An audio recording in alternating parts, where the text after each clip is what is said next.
তো ভাই একটা নিউজ দেখে খুব দুঃখ লাগলো। সেটা হলো এটা কিন্তু আমি জানতাম না, বুঝছেন? এটা কিন্তু আমি জানতাম না। তো ওই নিউজটা দেখার পর হঠাৎ আমার একটু খেয়াল হলো যে ঘটনা কি। তো এখন এই যে আওয়ামী লীগ সরকার চলে গেছে, তার রেজিম উলট পালট হয়ে গেছে, নতুন একটা গভর্নমেন্ট আসছে, ইন্টারিম গভর্নমেন্ট। এখন 6 মাস হোক আর 2 বছর হোক, নির্বাচন তো হবে। এখন আমাদের ডক্টর মোহাম্মদ ইউনূস সাহেবের তো বয়স হয়েছে, 78 বছর বয়স চলতেছে। তো হায়াত মতের কথা তো আর বলা যায় না, যে কোনো সময় যে কোনো কিছু হয়ে যেতে পারে। তো আপনারা নির্বাচনের জন্য যারা গুতুগুতি করতেছেন ইন্টারিম গভর্নমেন্টকে, তাদেরকে গুতুগুতি করতে হবে না।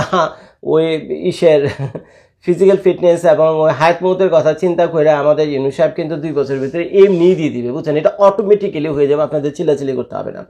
তো আমরা আশা করেছিলাম দেশের বাইরে যারা রয়েছে যে বাংলাদেশে আমরা বহু বছর পর একটা সুন্দর নির্বাচন, একটা ওয়েল ফেয়ার ইলেকশন আমরা দেখতে যাচ্ছি বাংলাদেশে। এখন মনে হয় ভাই সেই আশার পূরণ হবে না, মনে হচ্ছে এখন সেই আশার পূরণ হবে। কারণ হলো বাংলাদেশে যে প্রধান প্রধান রাজনৈতিক দলগুলো রয়েছে, এর ভিতরে প্রথমে নাম আসে হলো আওয়ামী লীগের, তারপরে নাম আসে হলো বিএনপির, তৃতীয় যে নামটা আসে সেটা হলো ইসলামিক সেন্টিমেন্টের যে বিভিন্ন দলগুলো রয়েছে তাদের মধ্যে থেকে অত্যন্ত উল্লেখযোগ্য এবং পায়োনিয়ার, সেটা হলো জামায়াত ইসলামী। তো এখন আমরা সবাই চেয়েছিলাম যে এরা 3 দল রয়েছে, 3 দলই তারা ইলেকশন করবে, জনগণ যাকে খুশি তাকে ভোট দিয়ে নির্বাচিত করবে, যাকে খুশি ভোট দেয়, সেটা জামায়াত হতে পারে, বিএনপি হোক, আওয়ামী লীগ, আমার কোনো সমস্যা নাই। কিন্তু একটা জিনিস আমি লক্ষ্য করলাম, এই জামায়াত ইসলামী দলটা এই কিছুক্ষণ আগে একটা নিউজে দেখলাম, সেটা হলো চট্টগ্রামের 16টি আসনে তারা প্রার্থী চূড়ান্ত করেছে। জামায়াত ইসলামী চট্টগ্রামের 16টি আসনে তারা তাদের প্রার্থী অলরেডি চূড়ান্ত করেছে, মাত্র 1 ঘন্টা আগের নিউজ।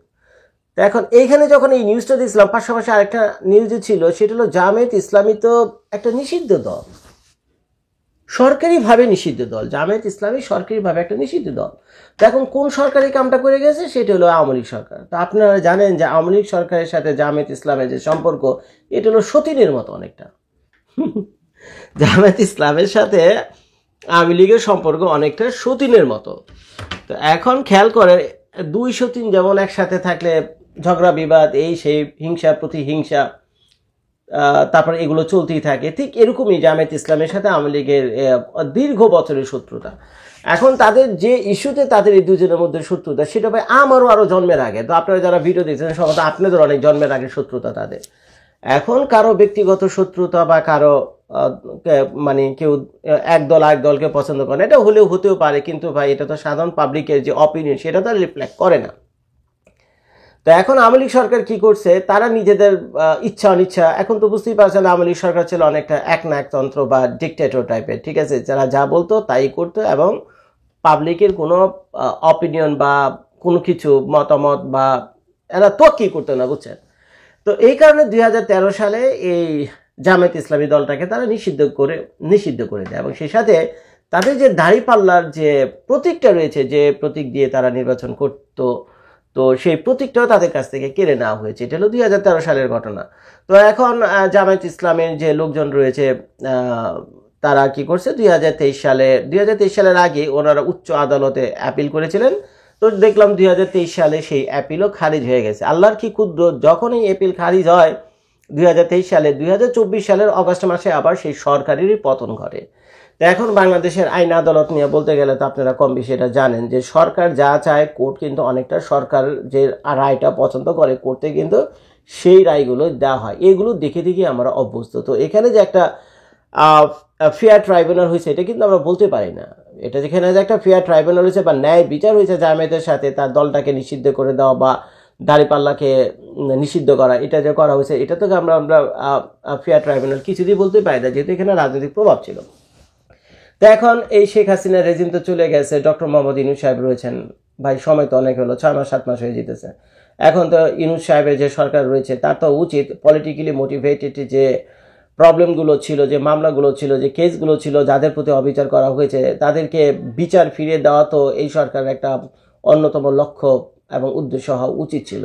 তো এখন রাজনৈতিকভাবে এই যদি রাজনৈতিক প্রতিহিংসার কারণে যদি জামায়াত ইসলামকে 2013 সালে নিষিদ্ধ করেই থাকে আওয়ামী লীগ সরকার, এখন তার আওয়ামী লীগ সরকার নেই, তো আমার তো মনে না ডক্টর মোহাম্মদ ইউনূসের সামনে কোনো বাধা রয়েছে সেই কেসগুলোকে ওপেন করে সেগুলোকে আরেকটু ফেয়ার ট্রায়াল দিয়ে যদি দোষী হয় তাহলে করেন, কোনো সমস্যা নাই। হ্যাঁ, আইন আদালতের প্রতি আমাদের সবার শ্রদ্ধা আছে। আর যদি পলিটিক্যাল কারণে শুধুমাত্র কাউকে খুশি করার জন্য, কোনো ব্যক্তিকে খুশি করার জন্য কারো প্রতি কোনো অন্যায় অবিচার চাপিয়ে দেওয়া হয়, তো ভাই সেটা তো আর মেনে নেওয়া যায় না। তো এখন একদিকে জামায়াতে ইসলাম দেখলাম বাংলাদেশের বিভিন্ন জেলাতে তারা ক্যাম্পেইন করে যাচ্ছেন, তারা তাদের দলীয় নেতাকর্মী ঠিকঠাক করছেন, কে কোথায় প্রার্থী হবেন সেগুলো তারা সেট করছেন। কিন্তু মজার ব্যাপার হলো ওদিক দিয়ে আবার তাদের তো নেই, দলীয় কোনো নিবন্ধন নেই এবং এটা ইনভ্যালিড।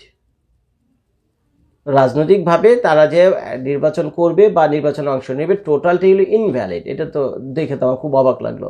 এবং তারা যদি নির্বাচন করে তো নির্বাচন তো তারা জামায়াতে ইসলামের নামে করতে পারবে না, এটা আইনেই নিষিদ্ধ, যেটা কোর্টে রায় হয়ে গেছে। দ্বিতীয়ত তাদের যে প্রতীকটা রয়েছে দাঁড়িপাল্লা, এও তারা পাচ্ছে না, এইটাও আইন করে নিষিদ্ধ করে দেওয়া হয়েছে। তো এখন এই পরিস্থিতিতে আমি বুঝতে পারছি না যে জামায়াতে ইসলামের নেতাকর্মীরা তারা কেমনে কিভাবে জিনিসটাকে হ্যান্ডেল করছেন। তো আগে তো তাদের এই জিনিসটাকে সেট করা উচিত ছিল যে তারা তাদের ইনভ্যালিড করে দেওয়া, যে তার রেজিস্ট্রেশন ছিল এই দলটা, সেটাকে ভ্যালিড করে নিয়ে আসা, যে কোনোভাবেই হোক, যে করেই হোক।